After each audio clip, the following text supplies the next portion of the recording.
नमस्कार, आप देख रहे हैं मुसर्रत टाइम्स लाइव। एशिया की सबसे बड़ी auto parts market Kashmiri Gate Delhi के अपमा प्रधान विनय नारंग ने महिला शौचालय को लेकर मौजूदा सरकार की गिनाई लापरवाही। इस पर हमारे संवाददाता दिलीप यादव की एक विशेष रिपोर्ट। एशिया के सबसे बड़े ऑटो पार्ट्स की मार्केट दिल्ली के कश्मीरी गेट में मौजूद हूं और अपमा कार्यालय में हमारे साथ मौजूद हैं श्री विनय नारंग सर, जो कि 2 बार निर्विरोध चुनाव लड़े और दोनों बार भारी मतों से विजय हुए और महिला शौचालय को लेकर कई सवाल यहाँ पे गूंज रहे हैं। तो उसी महिला शौचालय को लेकर हम सर से सवाल करना चाहते हैं कि सर, महिला शौचालय को लेकर आपने किन किन अधिकारी को इनसे अवगत कराए? सबसे पहले तो आपके चैनल का स्वागत है, जो इतना महत्वपूर्ण मुद्दा जो आप अपने चैनल के थ्रू उठा रहे हैं। देखिए, जहाँ तक महिला शौचालय का सवाल है, यहाँ पे करीबन 3500 महिलाएं कार्यरत हैं पूरे कश्मीरी गेट मोरी गेट एरिया में, जिसका क्षेत्रफल करीबन 2.5 किलोमीटर का है। और बहुत शर्म से कहना पड़ रहा है कि यहाँ पे एक भी महिला शौचालय नहीं है और जो यूरिनल्स या छोटे टॉयलेट 1-2 हैं वो भी साफ नहीं रहते हैं। जब साफ करने की बात होती है तो हमें यहाँ के जो काउंसलर्स हैं, काउंसलर ऑफिस में कहा जाता है कि क्यों ना आप इनको अपने पैसों पे साफ कराएं। 28% का जीएसटी, 14% अपने स्टेट के पास, दिल्ली के पास 14% सेंटर के पास, और उसके बाद भी यहाँ के शौचालय के लिए पैसा हम खर्चे। ये कहाँ का इंसाफ है सर? जबकि कश्मीरी गेट से लाखों करोड़ों रुपये महीना का टैक्स जा रहा है, केजरीवाल सरकार इस पे चुप्पी क्यों साध रहे हैं महिला शौचालय को लेकर? ये दिखाने के और है, करने के और है।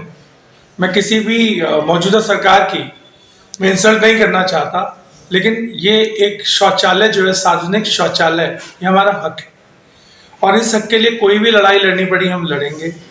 और कोई भी डिपार्टमेंट हमारी सुनवाई नहीं कर रहा।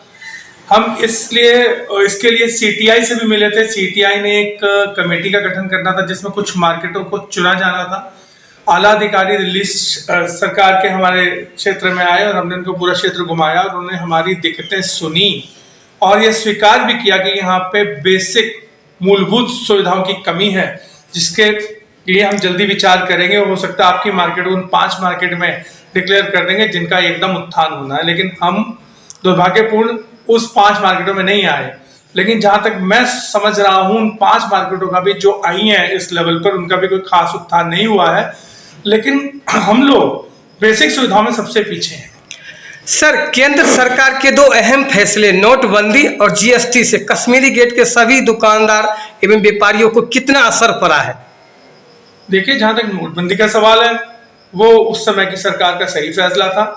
इसमें कोई शक नहीं कि नोट बदलवाने के लिए पब्लिक में हाहाकार मची। हमारा सिस्टम, क्योंकि हमारी कंट्री का क्षेत्रफल बड़ा है, पॉपुलेशन ज़्यादा है, उस तरह की कॉपरेशन सरकार से नहीं मिल पाई। लेकिन कुछ लोगों के अंदर भी ज़्यादा जल्दी थी नोट बदलवाने की। लेकिन ओवरऑल नोटबंदी का जो मसला है वो लोगों को सकारात्मक तरीके से लोगों ने लिया और आगे तरक्की करी और हमारी मार्केट को नोटबंदी से कोई दिक्कत नहीं हुई। जो हुई वो भी हम भूल गए, क्योंकि अल्टीमेटली लोगों का काम बड़ा है, लोगों का विचार अच्छे हुए, लोगों का व्यवहार अच्छा हुआ। इस कारण लोगों को समझ में आने लगी कि किस तरह से बिल्कुल पक्के में काम करने से कितनी तरक्की हो सकती है। उनके आने वाली नस्लों के लिए, आने वाले बच्चों के भविष्य के लिए नोटबंदी बहुत सकारात्मक तरीके से काम आई है। और जहाँ तक रहा जीएसटी का सवाल, जीएसटी एक ऐसा जटिल मामला है जिसके बारे में सरकार भी शुरू में खुद सब इंफॉर्मेशन नहीं इकट्ठा कर पाई और जीएसटी हम पे थोप दिया गया। आज जीएसटी से भी हम कार्य कर रहे हैं, परेशान भी हैं, कार्य भी कर रहे हैं, डिपार्टमेंट तंग भी कर रहा है। कुछ एक ऐसे मसले हैं जिनके बारे में सरकार समाधान नहीं ढूंढ पाई है। सबसे बड़ी प्रॉब्लम आती है मिसमैचिंग की। आपने देखा होगा आजकल एक नया मोबाइल में एक नया एप्लीकेशन आया है जिसमें आप कोई भी अगर मैसेज लिखते हैं तो उसमें आपने किसी को डाल दिया, कुछ क्षण के लिए, कुछ मिनटों के लिए या कुछ घंटों के लिए वो उसको एडिट करके आप ठीक कर सकते हैं। लेकिन हमारा अगर बिल गलत कट गया तो वो गलत कट ही गया, उस पर पेनल्टी लगेगी ही। यानी ये सबसे बड़ी सरकार की लापरवाही। अगर मिस मैच कहीं आपसे हो गए तो सरकार को वो चीज भरना ही पड़ेगा मुझे। देखिए, एक प्रावधान सरकार ने अभी संसद में रिटर्न हो जाए और इसमें प्रावधान करके ठीक कर सकें, वो सदन में पास भी हो गया, लेकिन सुप्रीम कोर्ट में विचाराधीन है। वो जल्द से जल्द लागू करे ताकि ऑटो रिवर्स, ताकि ये जब हम जो गलती करते हैं उसको ठीक करने का एक मौका मिले। ये सरकार को देना चाहिए, और गलती कहाँ नहीं होती है। तो और दूसरी बात, नोटिस आ रहे हैं कुछ लोगों को। अब एक मैं आपको बहुत इंपॉर्टेंट मुद्दा दे रहा हूँ, हमारे ऑटो पार्ट्स में एक ऑटो इलेक्ट्रिकल पार्ट्स भी होते हैं। जब 2017 में ये पूरा का पूरा जीएसटी का जटिल मामला लोगों पे लाद दिया गया, इशू कर दिया गया, उसमें जो इलेक्ट्रिकल पार्ट्स और ऑटो पार्ट्स में परसेंटेज का फर्क होता है। तो उस समय जो इलेक्ट्रिकल पार्ट्स के बिल कटे, जो मटेरियल आया, तो सरकार आज उस पे लेटर भेज रही है डिपार्टमेंट कि वो इलेक्ट्रिकल पार्ट्स, तो घर के इलेक्ट्रिकल पार्ट्स थे। अरे कोई भी गाड़ी, कोई भी व्हीकल, भले वो स्कूटर भी क्यों ना, अब तो साइकिल भी बीच में इलेक्ट्रिकल पार्ट्स लगने आ गए हैं। बिना गाड़ी इलेक्ट्रिकल पार्ट्स के नहीं चल सकती। तो सरकार को पहले अपना कॉन्सेप्ट करना चाहिए, क्लियर करना चाहिए। तो कुछ चीजों पे सरकार को भी नॉलेज नहीं रही। आज 2017, 18, 18, 19 के नोटिस आ रहे हैं कि उसकी क्लैरिफिकेशन दो कि वो आपने इलेक्ट्रिकल पार्ट्स, मोटर पार्ट्स में कैसे यूज किए। अरे बिना इलेक्ट्रिकल पार्ट्स के अब तो आने वाले समय में तो पूरी गाड़ी इलेक्ट्रिक होने वाली है, जिसके लिए सरकार बहुत कोशिश कर रही है कि जल्द से जल्द इलेक्ट्रिक हो जाए। तो बिना इलेक्ट्रिकल तो चल नहीं सकती। तो लोगों को नोटिस क्यों, पहले उन नोटिस पे आप सर्व करने से पहले पढ़े तो सही। और फिर जब हमारा व्यापारी डिपार्टमेंट को अप्रोच करता है तो ये कहा जाता है कि ये हमारी नहीं, आर्टिफिशियल इंटेलिजेंस की रिपोर्ट है। अरे जीएसटी वालों की रिपोर्ट आनी चाहिए ना, जीएसटी वालों को इस बारे में खुद लड़ना चाहिए कि ये चीज गलत है। तो ये चीजें जो बेसिक प्रॉब्लम्स हैं, उससे अभी तक कश्मीरी गेट के व्यापारियों ने या ऑटो पार्ट्स के व्यापार निजात नहीं प्राप्त। कई चीजों में प्लाईवुड लगता है, हालांकि ये हमारी लाइन से लिंक नहीं है, तो उसमें भी नोटिस गए कि प्लाईवुड कहीं घर के लिए यूज तो नहीं हुआ। सर, इसके साथ ही मैं पूछना चाहता हूँ कि यानी इतने बड़े कश्मीरी गेट मार्केट हैं, लेकिन सभी व्यापारी भाइयों को मौजूदा सरकार से कोई मदद नहीं मिल रहा है। देखो, मदद तो व्यापारी को कभी नहीं मिला है। पिछली सरकार जो थी, या पिछली म्यूनिसिपैलिटी जो थी, वो फिर थोड़ा मदद करती थी, बात तो सुनती थी। अब इस समय हाउस टैक्स से कश्मीरी गेट जूझ रहा है। इतने नोटिसेस, इतने कागज मांगे जा रहे हैं, जिसकी आपने अगर कागज नहीं दिखाया तो पूरी पेनल्टी लगा रहे हैं। अरे आपके पास कागज होने चाहिए 2014 के, 2004 के, 2005 के कागज हम कहां से लाएंगे। ये पिछले सदन में जो पिछली एमसीडी थी, जब पिछली म्यूनिसिपैलिटी ये प्रॉब्लम नहीं थी, ये नए कानून।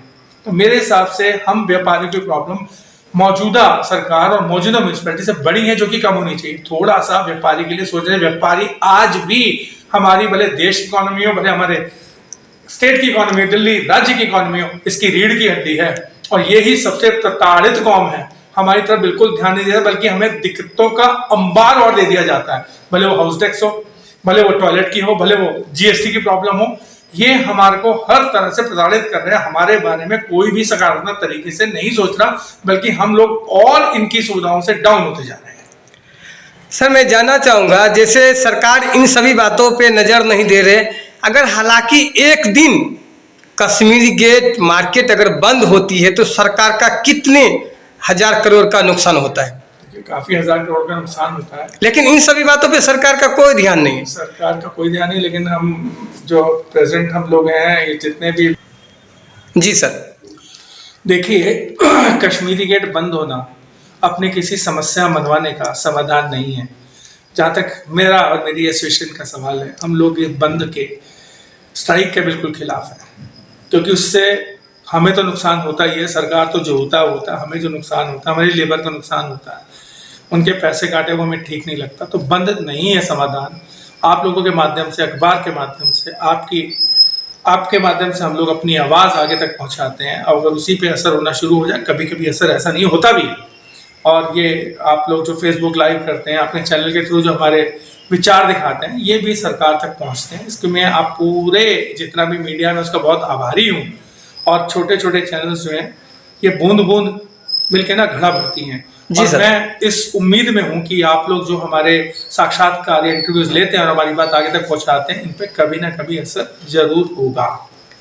चलिए सर, इतना कीमती समय देने के लिए बहुत बहुत धन्यवाद।